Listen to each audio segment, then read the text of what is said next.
झारखंड विधानसभा में दूसरे चरण का चुनाव 20 नवंबर को 38 सीटों पर होना है। इसे लेकर सभी पार्टियां प्रचार प्रसार में लगी हुई है। आज केंद्रीय रक्षा मंत्री राजनाथ सिंह राजधानी रांची पहुंचे, जहां वह खिजरी विधानसभा में भाजपा के प्रत्याशी राजकुमार पाहन के समर्थन में जनसभा को संबोधित किया।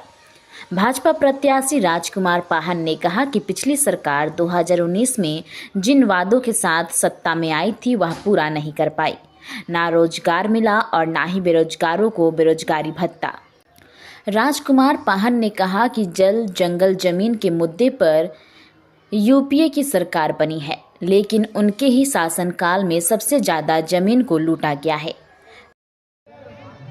5 वर्ष से पूर्व दुर्वा क्षेत्र के भिन्न समस्याओं को लेकर क्षेत्र में सार्वजनिक विकास अगर किसी ने किया था तो भारतीय जनता पार्टी एनडीए की सरकार ने किया था।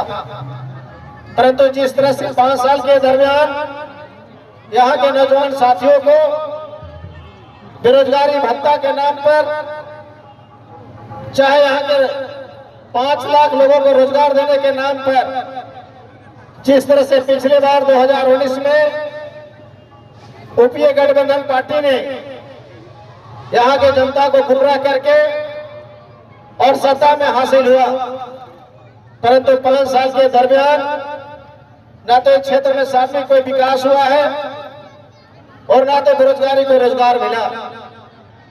जिस सरकार ने जिस सोच के साथ कि हम जल जंगल जमीन का संरक्षण करते हैं और जल जंगल जमीन के नाम पर इस राज्य में सत्ता हासिल किया, परंतु बड़ा दुख के साथ में कहना पड़ता है कि आज अगर सबसे बड़ा घोटाला अगर हुआ है तो आज जमीन पर हुआ है। और अगर इस घोटाला में अगर सबसे ज्यादा संतृप्त है तो ये हेमंत सोरेन और झारखंड मुक्ति मोर्चा के साथ साथ कांग्रेस के लोग हैं। आज आप सब लोगों ने जानते हैं कि चूंकि आज इस बालू का हम लोग पहली बार सुन रहे हैं कि बालू से भी घी निकाला जाता है, ये कहावत था, परंतु 5 साल के दरमियान झारखंड सरकार ने बालू से भी घी निकालने का काम किया। वहीं रक्षा मंत्री राजनाथ सिंह ने कहा कि आज का दिन बहुत पवित्र है। आज भगवान बिरसा मुंडा जी की 150वीं जयंती है, देव पूर्णिमा भी है। उन्होंने कहा कि आज से हमारी सरकार ने पूरे देश में गौरव जनजाति दिवस मनाने का फैसला लिया है। इस मौके पर उन्होंने परमवीर चक्र विजेता अल्बर्ट एक्का को भी याद किया। उन्होंने चुनावी सभा को संबोधित करते हुए कहा कि राज्य का प्रतिनिधित्व ऐसे व्यक्ति को करना चाहिए जिसके दामन में कोई दाग ना हो। उन्होंने अपने 3 मुख्यमंत्री का नाम लेते हुए कहा कि उनके दामन में कोई भी दाग नहीं है। वहीं विपक्ष में 3 ऐसे मुख्यमंत्री हुए जो जेल में भी गए हैं। वहीं राजनाथ सिंह ने घोषणा पत्र का जिक्र करते हुए कहा कि भाजपा जो भी घोषणा करती है उसे पूरा करती है। यह धरती आबा भगवान बिरसा मुंडा का भी जन्मदिन है और आज से ही 150वीं उनकी जयंती इस वर्ष मनाई जाएगी। मेरे बहनों भाइयों, भगवान बिरसा मुंडा का जहां तक प्रश्न है, आज मैंने उनकी प्रतिमा पर जाकर शीश झुकाकर अपनी श्रद्धांजलि अर्पित की है। उनकी स्मृति को मैंने नमन किया है।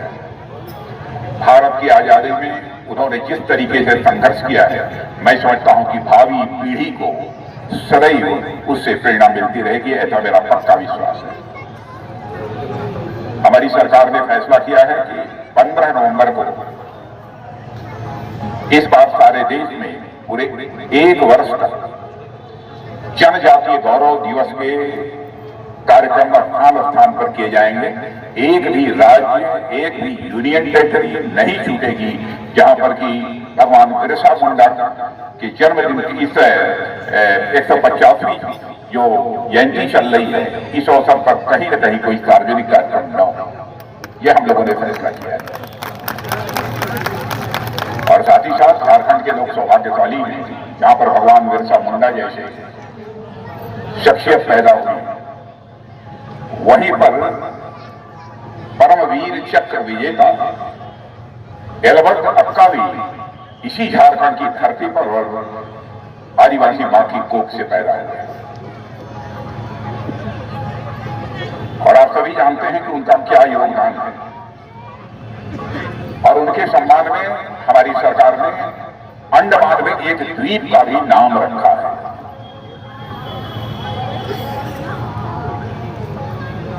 भारत का मान सम्मान बढ़ाने वाले अथवा भारत की गरिमा बढ़ाने वाले ऐसे जहां जितने भी महापुरुष हैं उनके प्रति सम्मान व्यक्त करना, मैं समझता हूं किसी भी शासन का यह दायित्व बनता है। उस दायित्व को हमने किया है। आज यदि आपके बीच में आया हूं यहां पर, तो जो विधानसभा का चुनाव चल रहा है उसी के निमित्त आया है। पहले चरण का चुनाव संपन्न हो चुका है, 43 विधानसभाओं में मतदान हो चुका है, लेकिन राजनीतिक पर्यवेक्षकों का यह मानना है कि 43 विधानसभा क्षेत्रों के जो चुनाव हुए हैं उसमें 2/3 से अधिक सीटों पर कोई विजय प्राप्त करने जा रहा है, तो भारतीय जनता पार्टी की एनडीए विजय प्राप्त करने जाएगी, पक्की होगी।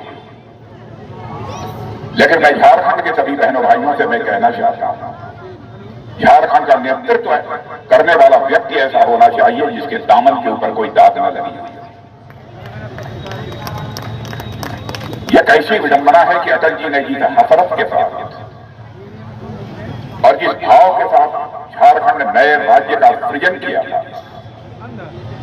उस झारखंड के 13 मुख्यमंत्रियों में से 3 मुख्यमंत्रियों को जेल की हवा खानी।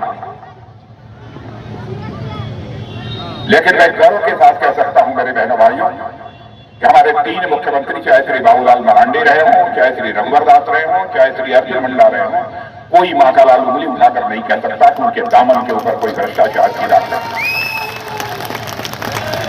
और हम लोगों की संज्ञान में भी कहीं बात आ जाएगी कि हमारे पार्टी का कोई नेता इस प्रकार की नापाक हरकत कर रहा है तो उसको दूध की मक्खी की तरह निकाल बाहर करने में हम लोग रंच मात्र संकोच नहीं करेंगे।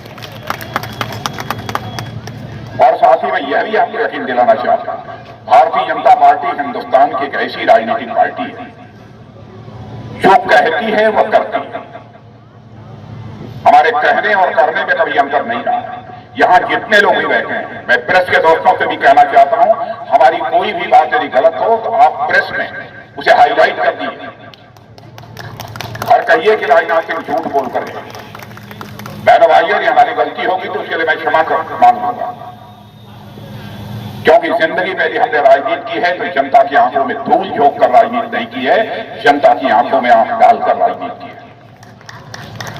हमारी पार्टी का जहां तक प्रश्न है, हमारे घोषणा पत्रों को उठाकर देख लीजिए। मैं इधर 3-4 चुनावों के घोषणा पत्रों की बात नहीं कर रहा हूं, 1951 के भारतीय जनसंघ के घोषणा पत्र की बात मैं कर रहा हूं, जिस समय हमारे पार्टी की स्थापना हुई थी। उस समय भी जो हम लोगों ने कहा था, अवसर मिलने पर उसे हमने पूरा किया है। और 2014 के बाद जो हमारी इधर की सरकार रही है उसका घोषणा पत्र सहज तरीके से आपको मिल जाए।